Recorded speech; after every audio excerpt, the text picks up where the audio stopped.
दूर हिमालय की रहस्यमयी गहराइयों में, जहां समय थम जाता है और पृथ्वी आकाश से गुप्त संवाद करती है, वहां छिपा है शंभाला। यह कोई साधारण स्थान नहीं, बल्कि एक ऐसी अदृश्य नगरी है जहां ब्रह्मांड के सारे रहस्य, ज्ञान और शांति सजीव हैं। हजारों वर्षों से यह स्थान केवल किंवदंतियों और प्राचीन ग्रंथों में जिंदा है। कहते हैं शंभाला वह स्थान है जहां आत्मा अपने सबसे शुद्ध और दिव्य स्वरूप से मिलती है। परंतु शंभाला तक पहुंचना सरल नहीं। इसके मार्ग न केवल कठिन और खतरनाक हैं, बल्कि आध्यात्मिक परीक्षा भी लेते हैं। श्रीमद् भागवत पुराण और विष्णु पुराण में शंभाला का उल्लेख मिलता है। माना जाता है कि भगवान विष्णु का अंतिम अवतार कल्कि शंभाला में जन्म लेंगे। यह वह स्थान है जहां से कलयुग का अंत और सत्य युग की शुरुआत होगी। तिब्बती बौद्ध धर्म के अनुसार शंभाला एक दिव्य राज्य है। कालचक्र तंत्र में इसे एक ऐसी जगह के रूप में दर्शाया गया है जहां ज्ञान और करुणा का साम्राज्य है। यह स्थान तब प्रकट होगा जब दुनिया अधर्म और अज्ञानता के अंधकार में डूब जाएगी। कालचक्र तंत्र बौद्ध धर्म का एक महत्वपूर्ण ग्रंथ है, जिसमें शंभाला का गहराई से वर्णन किया गया है। इसमें कहा गया है कि शंभाला का अंतिम राजा रुद्रचक्रण अधर्म का अंत करेगा और धर्म की स्थापना करेगा। कई विद्वान और खोजकर्ता मानते हैं कि शंभाला हिमालय की दुर्गम चोटियों में कहीं छिपा हुआ है। तिब्बत और कैलाश पर्वत को शंभाला का प्रवेश द्वार माना गया है। हिंदू धर्म में कैलाश पर्वत भगवान शिव का निवास स्थान है। इसे शंभाला का मुख्य मार्ग भी कहा गया है। यहाँ की गुफाएं और सुरंगें शंभाला के रहस्यों से जुड़ी मानी जाती हैं। शंभाला के निवासियों के बारे में कहा जाता है कि वे अमर हैं।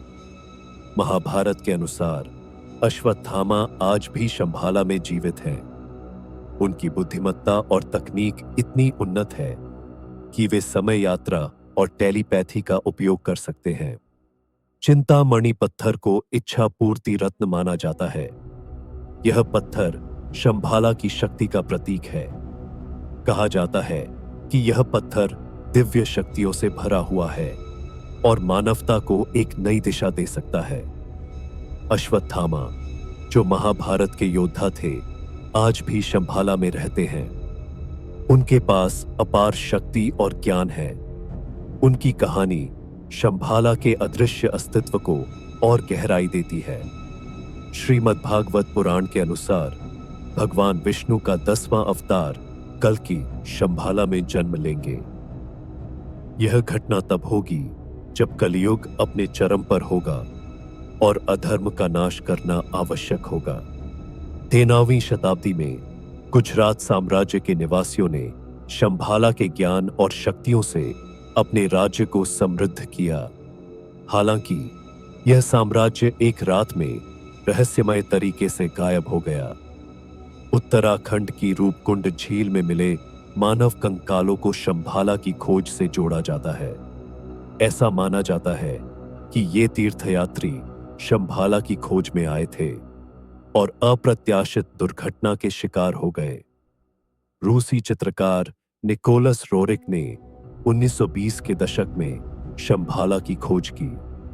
उनके अनुभवों ने शंभाला के रहस्यमय और आध्यात्मिक पहलुओं को उजागर किया होगा। आज भी शंभाला की खोज जारी है। वैज्ञानिक और आध्यात्मिक साधक इसे खोजने का प्रयास कर रहे हैं, लेकिन यह स्थान केवल उन्हीं के लिए खुलता है जिनकी चेतना शुद्ध और आध्यात्मिक होती है। शंभाला एक ऐसा स्थान है जो रहस्य और आध्यात्मिकता का संगम है।